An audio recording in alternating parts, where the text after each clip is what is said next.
Assalamualaikum warahmatullahi wabarakatuh. Sebelumnya, perkenalkan saya Zaskia Nabila dengan NIM 240300029 selaku moderator sekaligus pemateri kelompok 6. Pada video pembelajaran kali ini, kami akan mempresentasikan tentang tugas proyek kalkulus diferensial dengan dosen pengampu Ibu Yoli Agnesia, SPD MSI. Sebelumnya, saya akan memperkenalkan anggota kelompok saya. Yang pertama ada Safna Mardinda, lalu M. Rizky Effendi, dan yang terakhir Raisa Nurfadilah. Mari kita mulai presentasi kita pada kali ini. Saya akan mempersilahkan kepada pemateri pertama. Dipersilahkan. Baik, terima kasih kepada moderator. Assalamualaikum warahmatullahi wabarakatuh. Perkenalkan, nama saya Raisa Nurfadilah dengan NIM 240300093 dari kelompok 6 akan menjelaskan materi pertama yaitu persamaan diferensial. Definisi dari persamaan diferensial adalah persamaan yang mengandung turunan satu atau lebih variabel dependen terhadap satu atau lebih variabel independen. Contohnya, dy per dx sama dengan fx, y. Solusi persamaan diferensial itu adalah teorema 3. Solusi umum persamaan diferensial mengandung konstanta integrasi, sedangkan solusi khusus diperoleh dengan menerapkan kondisi awal untuk menentukan nilai konstanta tersebut. Selanjutnya saya akan menjelaskan contoh soal dari persamaan diferensial. Kita punya persamaannya itu dy sama dengan 3x kuadrat ditambah 4x ditambah 2 per 2 y min 1. Dengan kondisi awal y sama dengan min 1. Penyelesaiannya kita kali silang untuk memisahkan variabel y dan variabel x. Dan didapat 2 y min 1 dy sama dengan 3x kuadrat ditambah 4x ditambah 2 dx.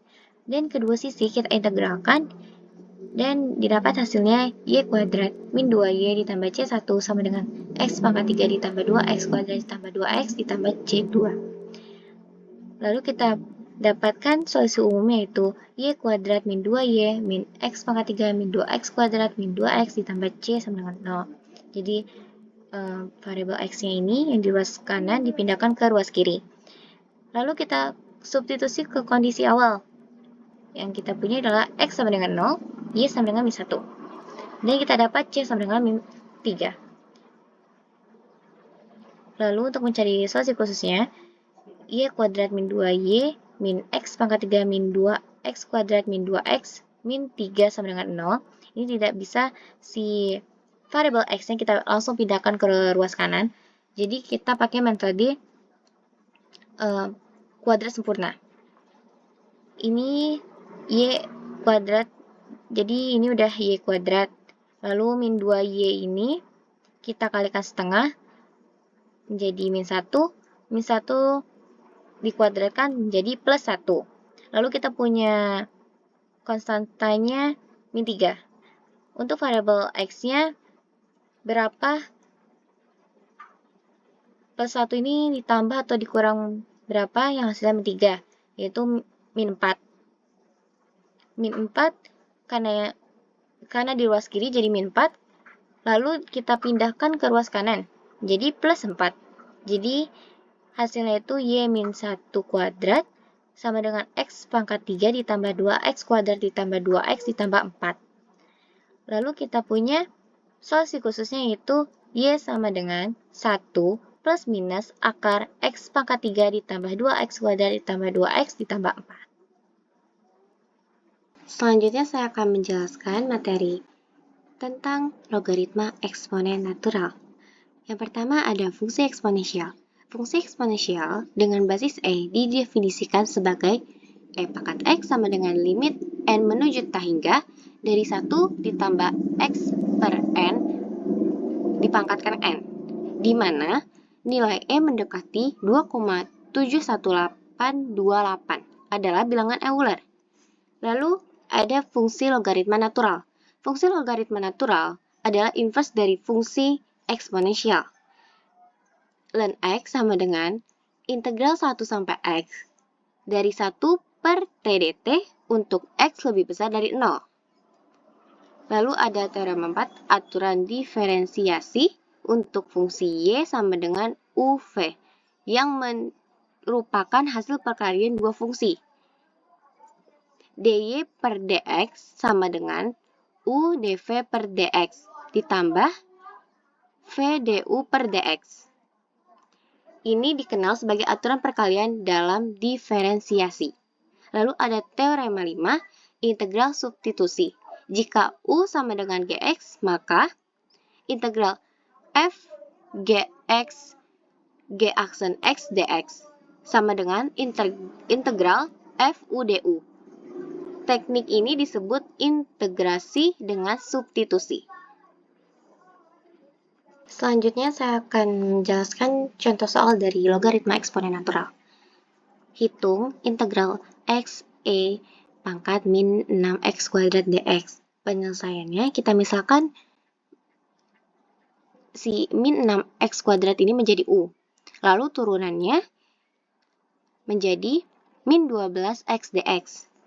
Kita cari nilai dx-nya karena di sini nilai dx-nya sama dengan du per min 12x.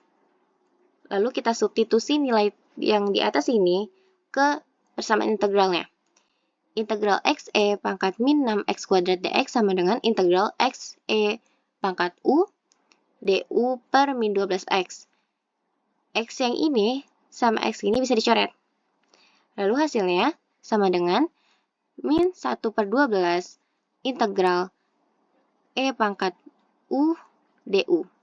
Hasil integral dari e pangkat u du ini adalah e pangkat u ditambah c. Jadi, sama dengan min 1 per 12 e pangkat u ditambah c. Nilai u-nya sama dengan min 6x kuadrat. Min 6x kuadrat, lalu kita masukin nilai u-nya. Jadi, hasil akhirnya sama dengan min 1 per 12 e pangkat min 6x kuadrat ditambah c. Sekian presentasi dari saya kembalikan kepada moderator. Terima kasih kepada pemateri pertama. Selanjutnya, kita lanjutkan dengan pemateri kedua. Kepada pemateri kedua, saya persilahkan. Terima kasih kepada moderator. Saya M. Rizky Effendi dari kelompok 6 dengan NIM 24030061 akan menjelaskan materi tentang teorema dasar kalkulus 1 dan teorema dasar kalkulus 2. Pertama, kita akan mempelajari teorema dasar kalkulus 1.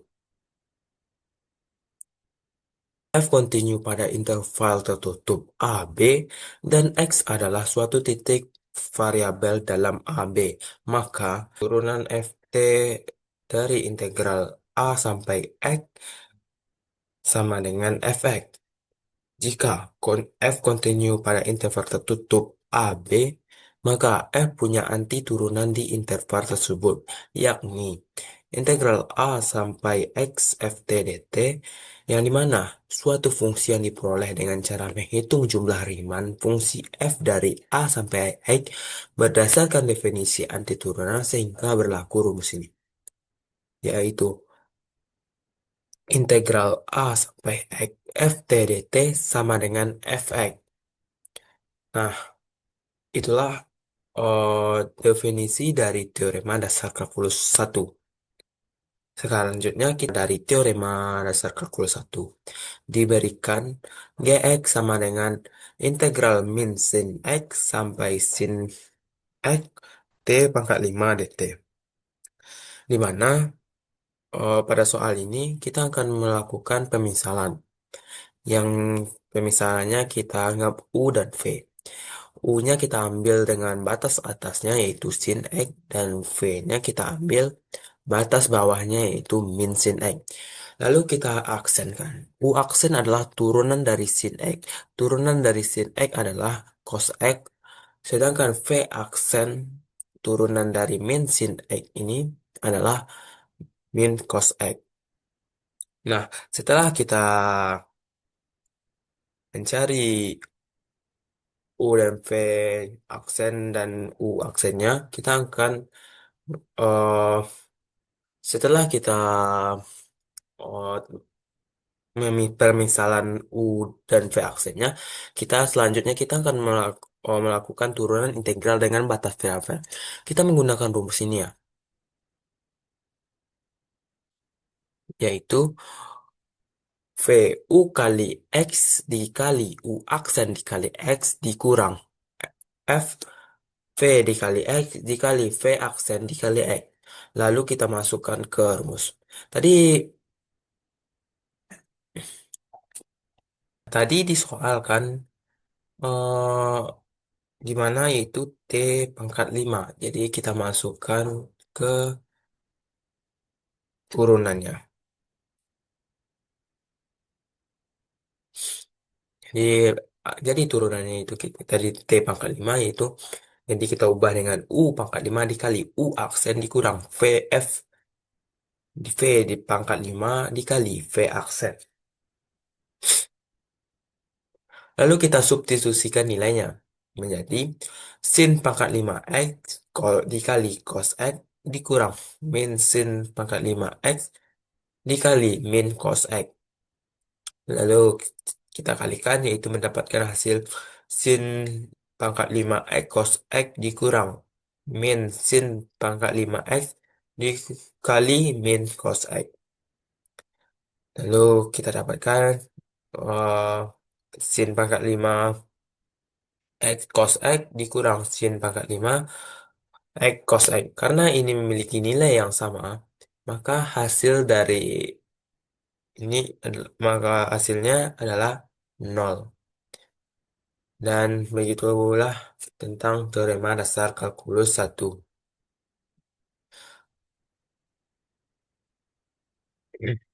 Selanjutnya kita akan membahas materi tentang teorema dasar kalkulus 2. Misalkan F continue sehingga terintegralkan pada A, B, dan misalkan F adalah salah satu antiturunan dari F pada A, B, maka integral A, B, fx dx sama dengan FB dikurang FA. Dalam teorema A, yaitu jika F aksen sama dengan G aksen X, untuk semua X dalam A, B, maka terdapat suatu konstanta C sehingga fx sama dengan Gx tambah C untuk semua X dalam AB.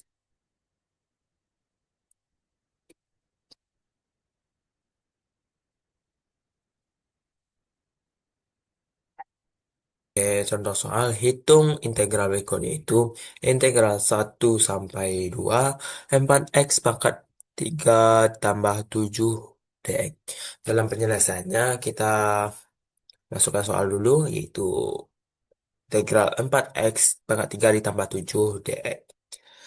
Dan kita tambahkan dengan untuk penyelesaiannya kita tambah dengan 1 yaitu 4x pangkat 3 ditambah 1 sampai 3 ditambah 1 ditambah 7 karena ditambah x maksudnya ya atau ditambah 1x dan ditambah c.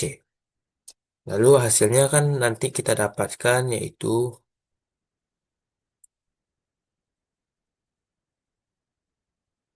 eh,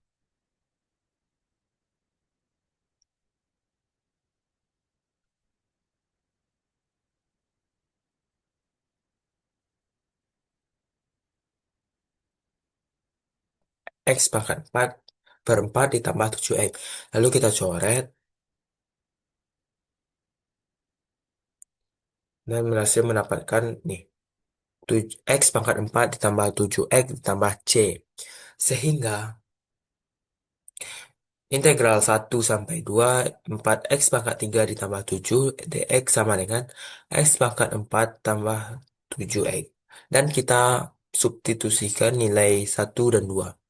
Lalu pertama kita substitusikan nilai 2 yaitu 2 pangkat 4 ditambah 7 dikali 2.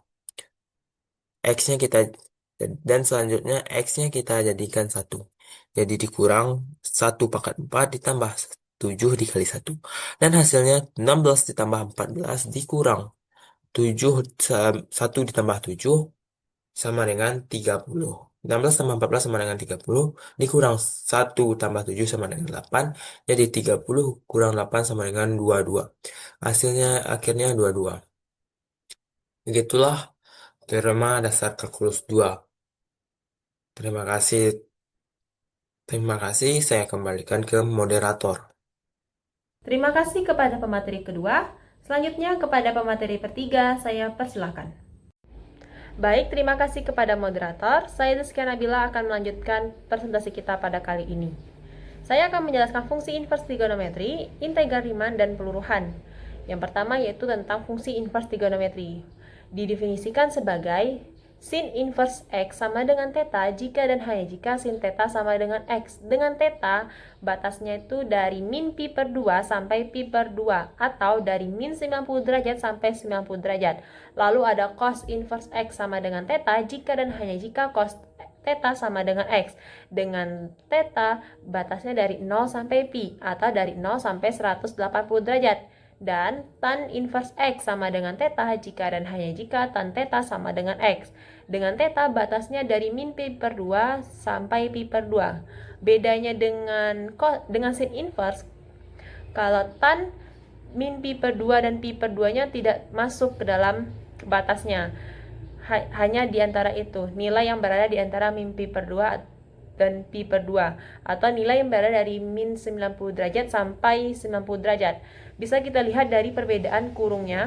Kurung untuk sin inverse itu kurungnya kurung siku dan kurung untuk tan inverse itu kurungnya kurung biasa. Baik, untuk lebih jelasnya saya akan memberikan satu contoh soal, yaitu tentukan nilai dari cos sin inverse min 4 per 5. Pertama, kita misalkan terlebih dahulu A sebagai sin inverse min 4 per 5. Maka sin A sama dengan min 4 per 5. Lalu kita cari nilai cos A-nya dengan identitas Pitagoras. Sin kuadrat A tambah cos kuadrat A sama dengan 1, sehingga cos kuadrat A sama dengan 1 dikurang sin kuadrat A. Kita substitusikan nilai sin kuadrat A menjadi min 4 per 5, sehingga 1 dikurang negatif 4 per 5 kuadrat sama dengan 1 dikurang 16 per 25 atau sama dengan 9 per 25. Karena A berada di antara batas interval min pi per 2 sampai pi per 2 atau domain dari sin inverse dan sin A sama dengan min 4 per 5 itu kecil dari 0, maka A berada di kuadran keempat. Jadi cos A lebih besar atau sama dengan 0. Sehingga cos A sama dengan akar dari 9 per 25 sama dengan 3 per 5. Baik, kita lanjut ke materi kedua, yaitu tentang integral Riemann. Integral Riemann kita definisikan sebagai limit dari jumlah Riemann ketika partisi interval semakin halus dengan partisi interval dari A sampai B, delta xi lebar subinterval dan xi sebagai titik sampel. Untuk lebih jelasnya, kita lanjut ke contoh soal. Integral dari 1 sampai 3, x kuadrat tambah 1 dx dengan 4 subinterval dengan aturan tengah. Langkah pertama, kita harus mencari terlebih dahulu delta x-nya dengan b kurang a per n. B itu batas atas, A itu batas bawah, dan N seberapa banyak subintervalnya. Sehingga kita ketahui batas atasnya 3, batas bawahnya 1, dan subintervalnya 4. Sehingga 3 kurang 1 per 4 sama dengan 0,5. Langkah selanjutnya kita cari subintervalnya. Karena subintervalnya 4 dan batas integralnya 1 sampai 3, maka kita mulai dari 1. 1 ditambah 0,5 berarti 1,5, sehingga subinterval pertama yaitu 1 sama 1,5. Untuk subinterval kedua berarti 1,5 tambah 0,5 sehingga menjadi 1,5 sampai 2. Untuk subinterval ketiga juga begitu, 2 sampai 2,5. Yang keempat 2,5 sampai 3. Lalu kita cari titik tengahnya. Titik tengah setiap subinterval. Kalau titik tengah subinterval pertama berarti 1 ditambah 1,5 dibagi 2, sehingga kita dapatlah titik tengahnya 1,25. Titik tengah kedua berarti 1,5 tambah 2 per 2 berarti titik tengahnya 1,75. Begitu seterusnya. Titik tengah ketiganya 2,25 dan titik tengah keempatnya adalah 2,75. Lalu kita hitung FCI-nya atau hitung F-nya per masing-masing subinterval. Yang pertama, per masing-masing subinterval dari titik tengahnya. Yang pertama F1,25 kita masukkan ke dalam soal, yaitu x kuadrat tambah 1, sehingga 1,25 kuadrat tambah 1 yaitu sama dengan 2,5625. Lalu F1,75 dikuadratkan ditambahkan 1 sama dengan 4,0625. F2,25 dikuadratkan ditambahkan 1 sama dengan 6,0625. Dan terakhir, F2,75 dikuadratkan lalu ditambahkan 1 itu sama dengan 8,5625. Lalu kita cari jumlah rimannya dengan cara delta X itu kita kalikan dengan semua penjumlahan dari FCI-nya. Sehingga delta X-nya kan telah kita ketahui 0,5. Untuk kita tambahkan dulu F1,25-nya ditambah F1,75 ditambah F2,25 dan F2,75. Berarti dari 2,5625 ditambah 4,0625 ditambah 60625 ditambah 85625 kan itu sama dengan 21,25. Lalu kita kalikan dengan 0,5 sehingga menghasilkan 10,625. Lalu kita bandingkan dengan mencari nilai eksaks dari integral itu. Kalau kita mencari nilai integral biasanya kita gunakan anti turunan, berarti integral dari 1 sampai 3 x kuadrat tambah 1 dx berarti sama dengan x pangkat 3 per 3 tambah x dengan batas 1 sampai 3. Kita ganti setiap x dengan 3 dan 1. Kita kurangkan sehingga 3 pangkat 3 per 3 tambah 3 dikurang 1 pangkat 3 per 3 tambah 1 itu sama dengan 27 per 3 tambah 3 kurang 1 per 3 tambah 1. Sehingga 9 tambah 3 12 dikurang 1 per 3 tambah 1 sama dengan 12 dikurang 1 per 3 tambah 3 per 3. Berarti sama dengan 12 kurang 4 per 3. Kita samakan penyebutnya 36 per 3 dikurang 4 per 3 sama dengan 32 per 3 atau sama dengan 10,667. Dari hasil tersebut dapat kita analisis bahwa pendekatan numerik yang pertama kita dapatkan yaitu 10,625. Nilai eksak integralnya kita dapatkan 10,667. Terjadi selisih sekitar 0,042 atau 0,39%. Baik, kita masuk ke materi terakhir tentang fungsi transenden yaitu mengenai peluruhan. Kita masuk ke contoh soal. Dr. Sari bekerja di laboratorium rumah sakit. Ia memiliki sampel iodin 131 seberat 240 gram untuk keperluan medis. Iodin 131 memiliki waktu paruh 8 hari. Artinya setiap 8 hari masanya akan berkurang setengahnya. Pertanyaannya, berapa gram iodin 131 yang tersisa setelah 16 hari?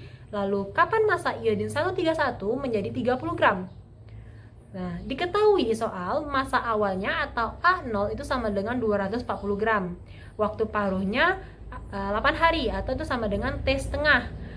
Untuk rumus peluruhan eksponensial dengan waktu paruh seperti yang kita ketahui yaitu menggunakan AT sama dengan A0 dikali setengah pangkat T per T setengah.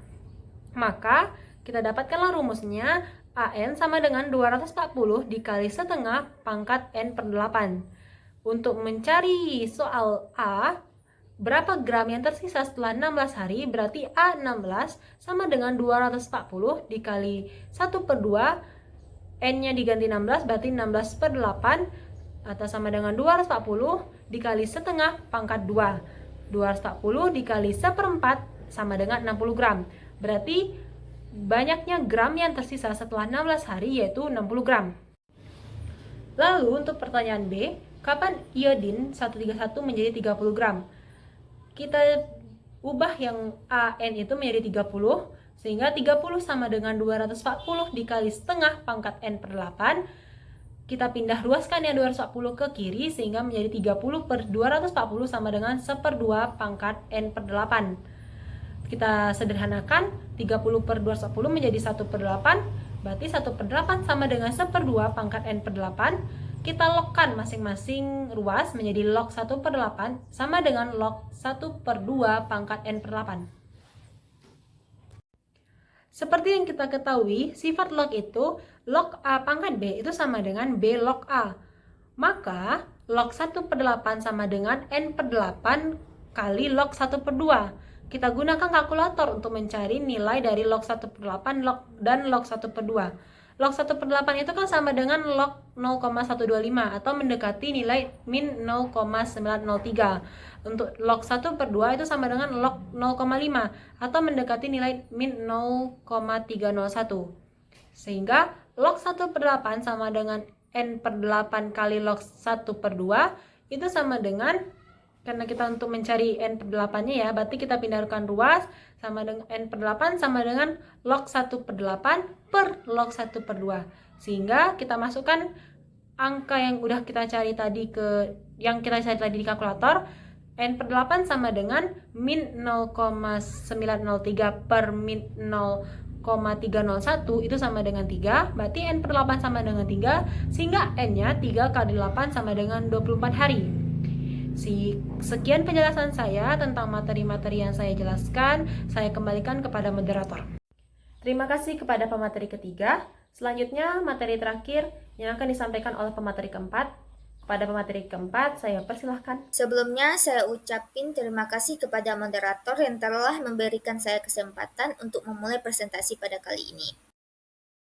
Assalamualaikum warahmatullahi wabarakatuh. Perkenalkan, saya Syahna Mardinda dengan NIM 24030074. Di sini saya akan menjelaskan materi mengenai logaritma eksponen umum. Sebelum itu, teman-teman harus tahu dulu maksud dari logaritma eksponen umum itu. Saya akan menjelaskannya.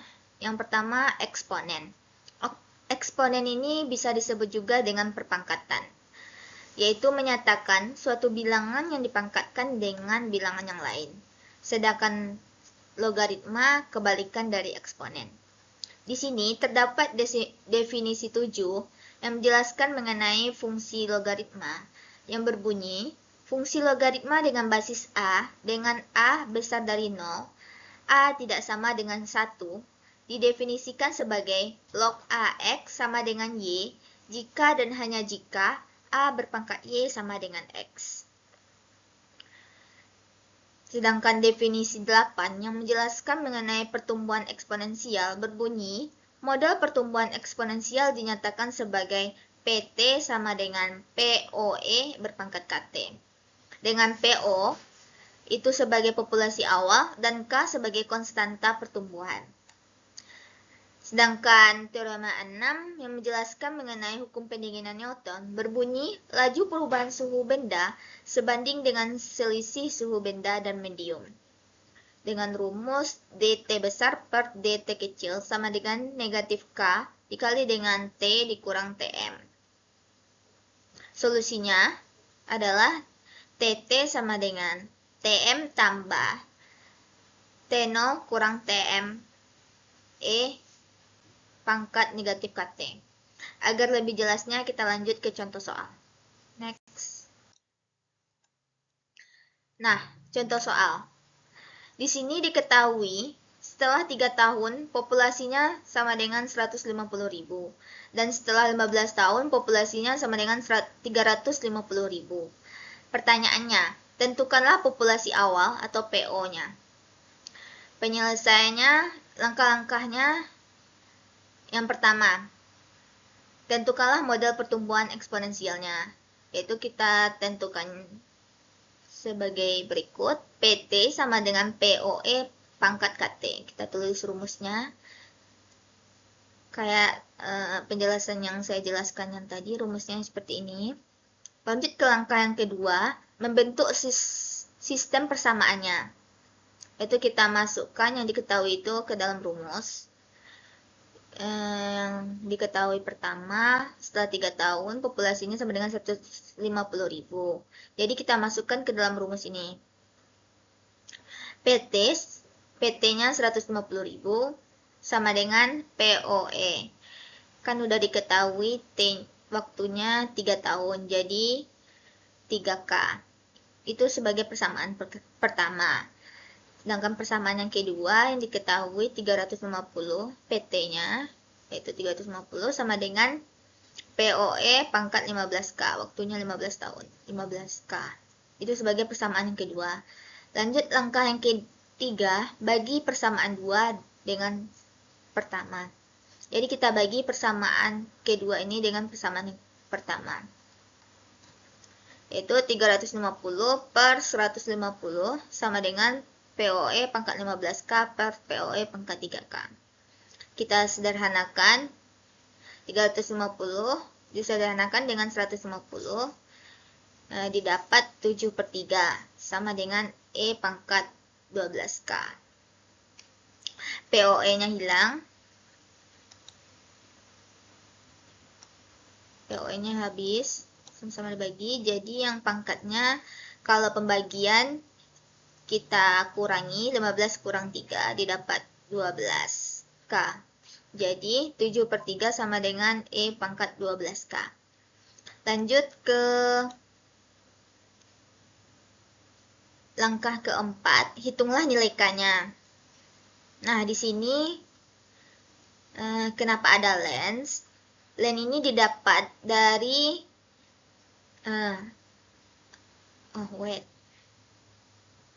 lens ini digunakan agar E ini hilang.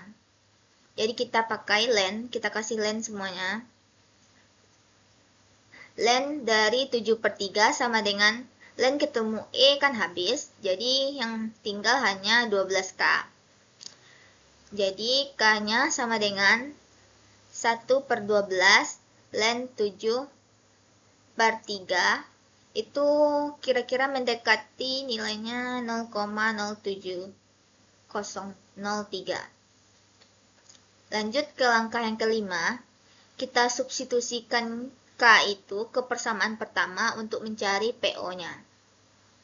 Jadi kita tulis persamaan yang pertama, yaitu 150 sama dengan POE 3 dikali, kan K-nya udah diketahui tadi kira-kira mendekati 0,073. Jadi kita tulis 3 kali 0,0703. Kita selesaikan 150 sama dengan POE 3 dikali 0,0703 itu 0,2109. Sehingga PO-nya sama dengan 150 per E berpangkat 0,2109. Hasilnya kira-kira mendekati 150 per 1,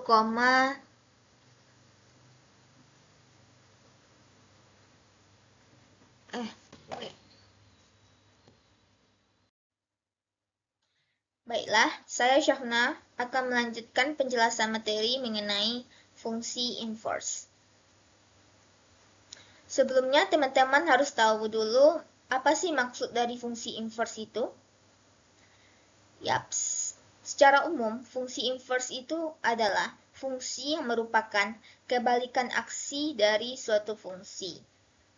Misalnya nih, anggap saja suatu fungsi dari himpunan A ke himpunan B. Di sini terdapat definisi 9 yang menjelaskan fungsi inverse.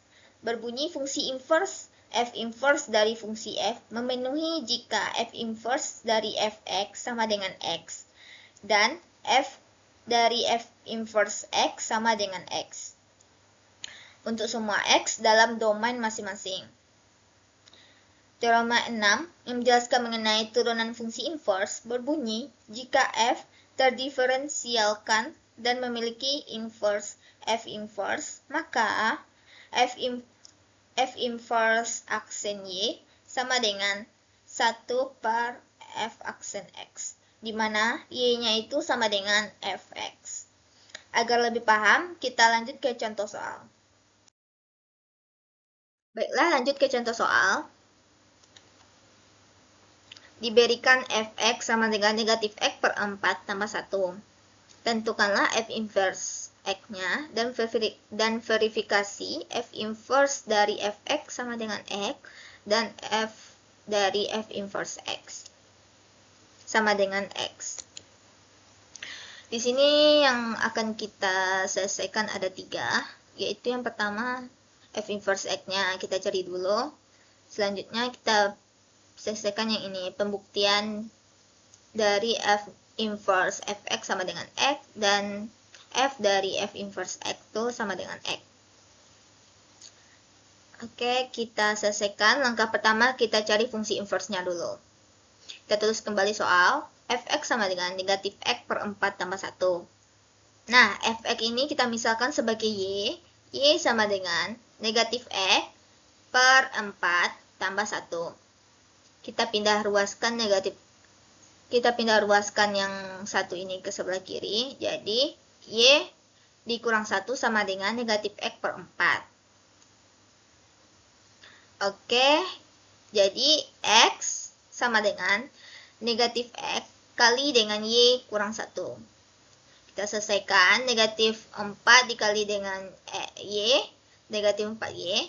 Negatif 4 kali negatif 1, yaitu positif 4. Sehingga F inverse Y-nya itu sama dengan negatif 4Y tambah 4. Dan F inverse X-nya itu negatif 4X tambah 4. Lanjut ke langkah selanjutnya, verifikasi pertama. Itu pembuktian yang ini. Soal yang kedua ini, F inverse dari Fx sama dengan X. Kita selesaikan. F inverse dari Fx sama dengan F inverse, kita tulis, tadi kan Fx-nya sudah diketahui, yaitu negatif X per 4 tambah 1. Kita tulis, F inverse dari Fx-nya negatif X per 4 tambah 1. Sama dengan negatif 4. Negatif 4 ini dapat dari F inverse ini. F inverse-nya negatif 4. Negatif 4 kita tulis. Y-nya ini kita ganti dengan ini. Negatif X per 4 tambah 1. Kita tambah 4. Jadi didapat, kita selesaikan. Sama dengan X. Negatif 4 ini kita kalikan ke dalam.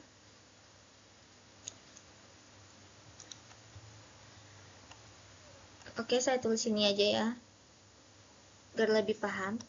Negatif 4, bentar.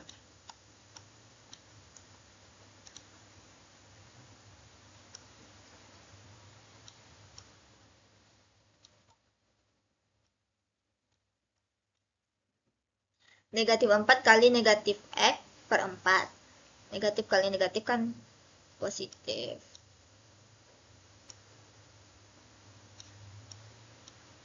Empat X 4.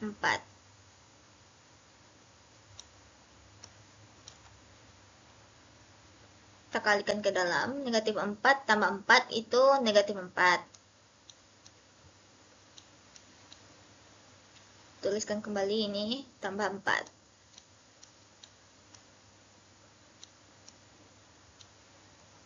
Sehingga didapat 4 bagi 4 ini kan habis, tinggal X-nya aja. Kurang 4 tambah 4. Sehingga kita selesaikan, negatif 4 tambah 4, 0.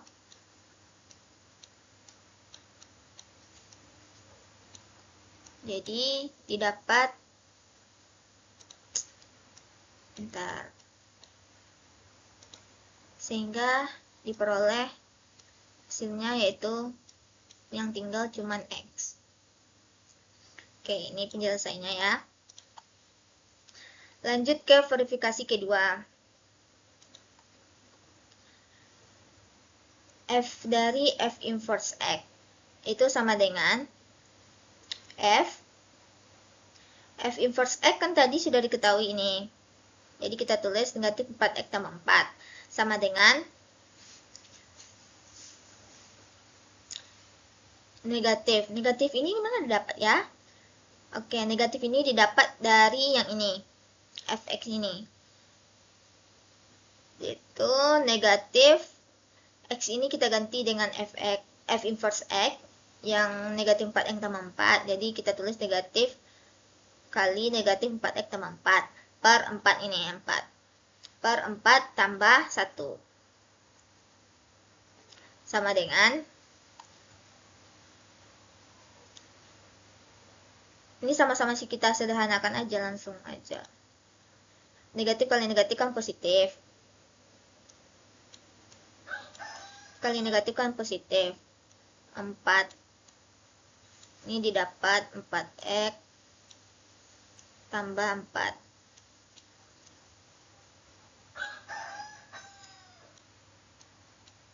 Bentar.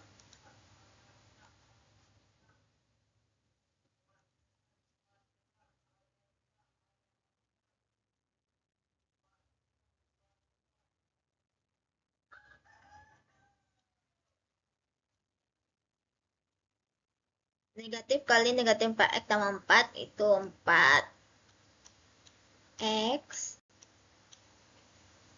dikurang negatif kali positif 4 kurang 4 per 4 tambah 1 sama dengan ini kita sederhanakan sama-sama bagi 4 bagi 4 habis 1 atau alias cuman x yang tinggal dikurang negatif 4 bagi 4 juga yaitu negatif 1 tambah 1 sehingga x dikurang 1 tambah 1 negatif 1 tambah 1 kan 0 jadi yang tinggal cuman x jadi terbukti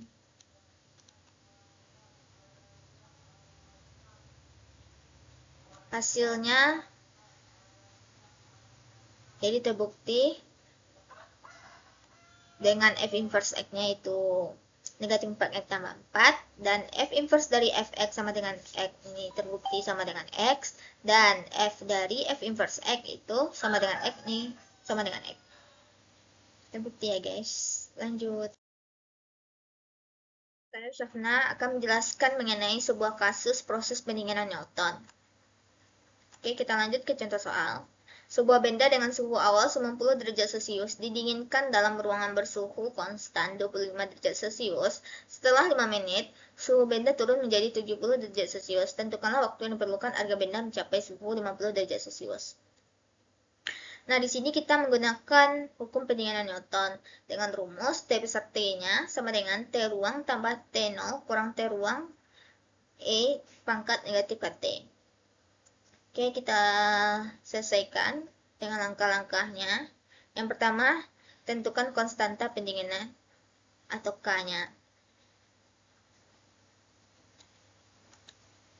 Di sini kan yang diketahui, di soal yang diketahui TT-nya kan 70.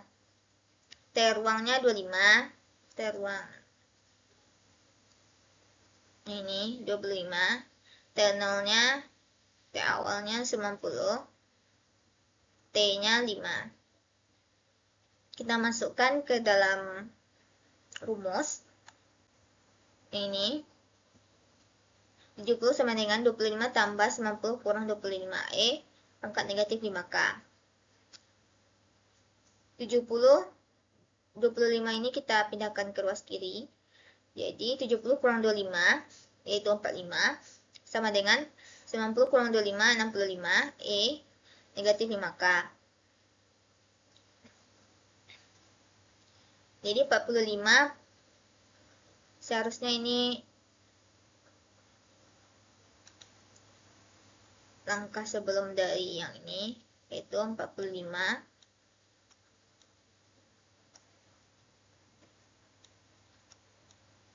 per 65.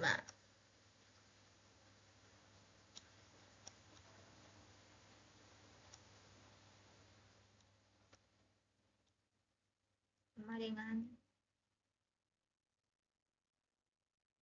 E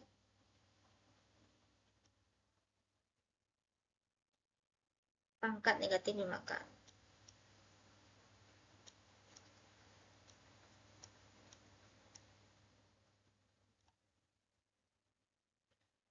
Seharusnya ini dulu sebelum langkah ini.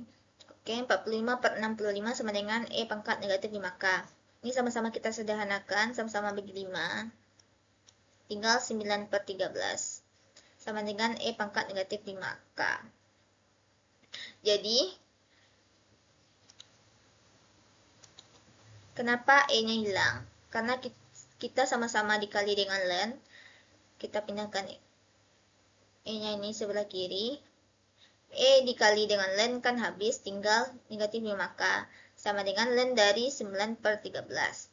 Jadi K-nya sama dengan negatif dari 1/5 dari len 9/13. Lanjut. Kemudian hitung waktu mencapai 50 derajat Celcius.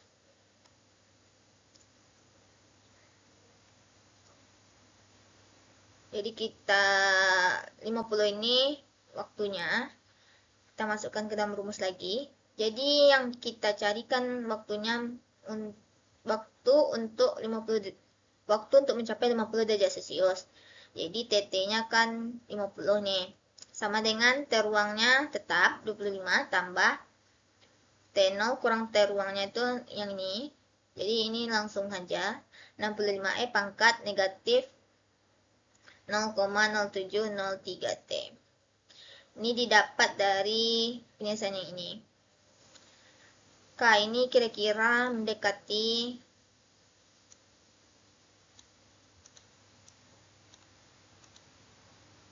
hasilnya mendekati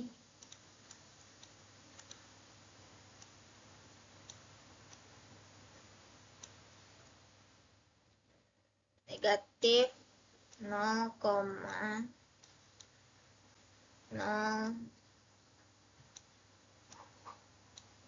703.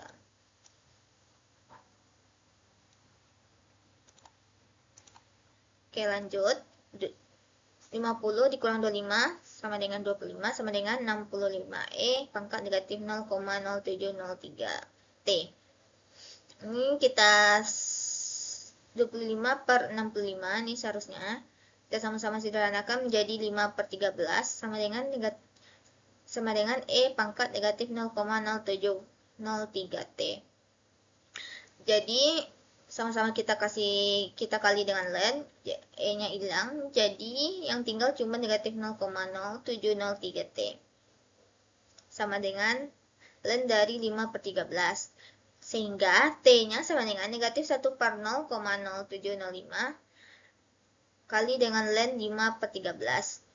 Sehingga T-nya itu hasilnya mendekati 13,7 menit. Jadi, waktu yang diperlukan agar benda mencapai suhu 50 derajat Celcius yaitu sekitar 13,7 menit. Sekian presentasi yang dapat saya sampaikan. Saya ucapkan terima kasih dan mohon maaf apabila ada kesalahan dan kekurangan. Saya kembalikan kepada moderator. Wassalamualaikum warahmatullahi wabarakatuh. Terima kasih kepada pemateri keempat. Karena penjelasan materi kali ini telah selesai, maka berakhir pula video presentasi kelompok kami pada kali ini. Saya selaku moderator, mohon maaf apabila kata-kata saya ada yang salah. Saya akhiri dengan wassalamualaikum warahmatullahi wabarakatuh.